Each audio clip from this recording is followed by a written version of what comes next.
Dans cette vidéo numéro 21, nous allons continuer la vidéo numéro 20 en cherchant cette fois-ci ker de f. On avait établi le résultat suivant, c'était que le rang de cette matrice était égal à 3. C'est important, on va s'en servir dans la suite. Qu'est-ce que c'est que ker de f?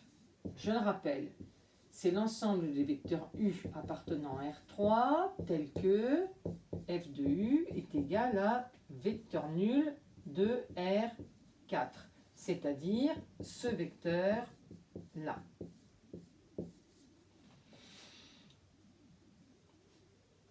U appartenant à R3, il est combinaison linéaire des vecteurs de la base canonique. Donc il s'écrit X, Y, Z, c'est-à-dire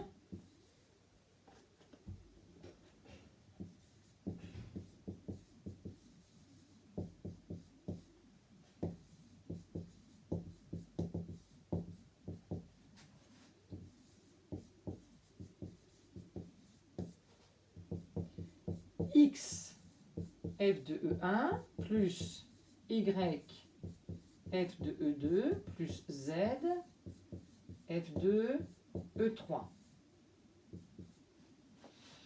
Mais, qu'est-ce qu'on vient de voir? Que le rang de cette matrice est égal à 3, c'est-à-dire que le rang de la famille de vecteurs f de E1, f de E2, f de 3 ainsi écrit en colonne est égal à 3, égal au nombre de vecteurs, c'est-à-dire que cette famille f de 1, f de 2, f de 3 est libre. Puisqu'elle est libre, cela signifie que toute combinaison linéaire de ces trois vecteurs donnant vecteur nul n'a qu'une possibilité d'être, c'est x égale à y égale à z est égal à 0. Qu'est-ce que je vois? Que finalement, ker de f est égal au vecteur nul de R3.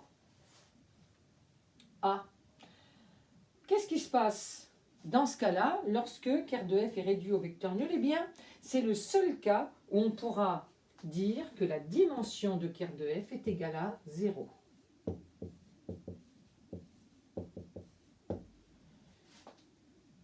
C'est le seul cas.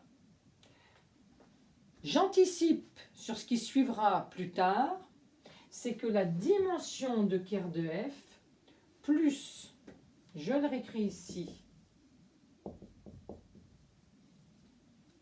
plus la dimension de in de f, ici je trouve 0 plus 3, eh bien le résultat donne 3 et ce n'est pas un hasard, c'est la dimension de l'espace de départ. À bientôt!